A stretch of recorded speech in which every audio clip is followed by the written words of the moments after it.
أعوذ بالله من الشیطان الرجیم بسم الله الرحمن الرحیم. ډیر students یم ستاسو ټیچر انجینیر کلیم الله ډایرکټر برایټ فیوچر انسټیټیوټ بټخیله ملکند نه حاضر یم ستاسو سره د اپریټینګ سیسټم کوم چې ډي آی ټي سبجیکټ دی د هغې د لیکچر نمبر 6 او جنرلی دا خو لیکچر نمبر 2 دی خو زموږ سره پس د سلایډز کې یا زموږ سره په د ایم ایس ورډ په لیکچر کې دا لیکچر نمبر 2 دی خو د دې نه مخکې مونږه 5 لیکچر چې دی هغه ریکارډ کړي او په هغې کې مونږه د اپریټینګ سیسټم حوالې سره تفصیلي خبره اتره کړې وه.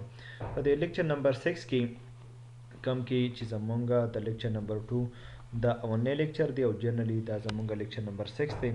په دې کې د دې ټاپک دی فنکشن اف اپریټینګ سیسټم.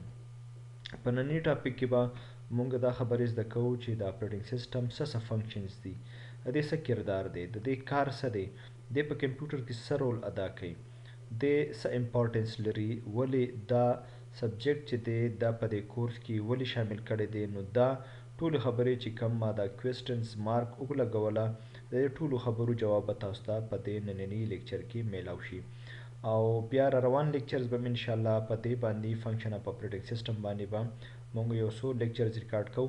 زما د لیکچر شارټ ریکارډینګ د هغې وجه دا ده چې تاسو دا لیکچر چې دی دا واورئ، ښه په دلجویۍ سره واورئ، په دلجمعۍ سره یې واورئ، په شوق سره یې واورئ او د هغې سره سره تاسو په شارټ ویډیو کلیپ کې تاسو ته ډېر زیات د زده کړې مواقع میلاو شي. نو راځو خپل ټاپک طرف ته او ټاپک زمونږ دی فنکشن اف اپریټینګ سیسټم. اوس د اپریټینګ سیسټم څه فنکشنز دي، څه کار کوي، مختلف کارونه یې څه دي، نو دا مونږ وایو او په دې کې دلته مونږ خبره اتره کوو. دې دپاره زه دلته دا خبره کوم چې اپریټینګ سیسټم چې دی په هغې کې اولنی فنکشن دی فایل منیجمنټ. فایل منیجمنٹ څه شیز دی؟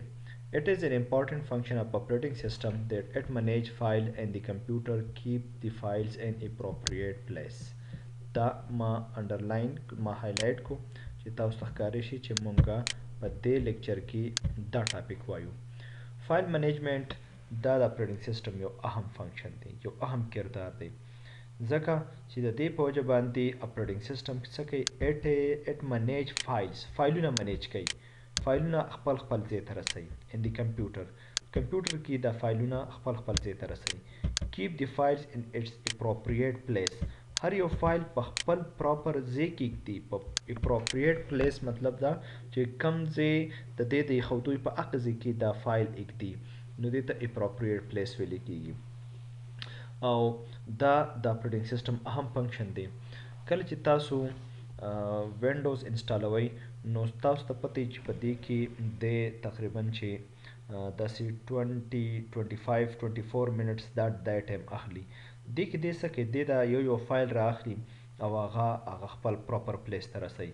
د کیبورډ فایل هغه انسټال کړي، هغه خپل پراپر پلیس کې کېږدي. د ماوس، د پرنټر، د سکینر، د ریم، هارډ ډیسک، د ټول د یو بل سره کنیکټیویټي دپاره دا ټول فایلونه د منیج کوي او په خپل پراپر پلیس باندې دا ایښودلو کوشش کوي. دې کې چې کم دا ټایم اخلي نو دا ځکه اخلي چې دا زموږ سره پروسیسر دا پروسیس کوي او هارډ ډیسک چې دی هغه کې سټور کوي او دی هغه ته وایي چې یار دا په ریم میموري باندې کېده او دا په خپل ځای ته دا ورسوه. نو د دې دپاره د مختلف دا فایل چې دي دا ایږدي په پراپر پلیس باندې.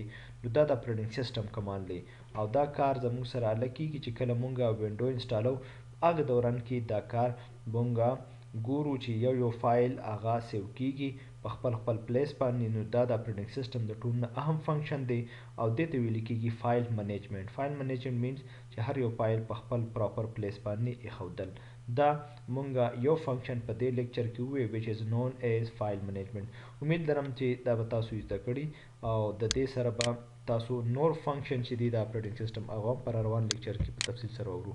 اوس ورکړئ اجازه خپل ټیچر انجینیر کریم الله ته په الله سپارم. د الله په امان.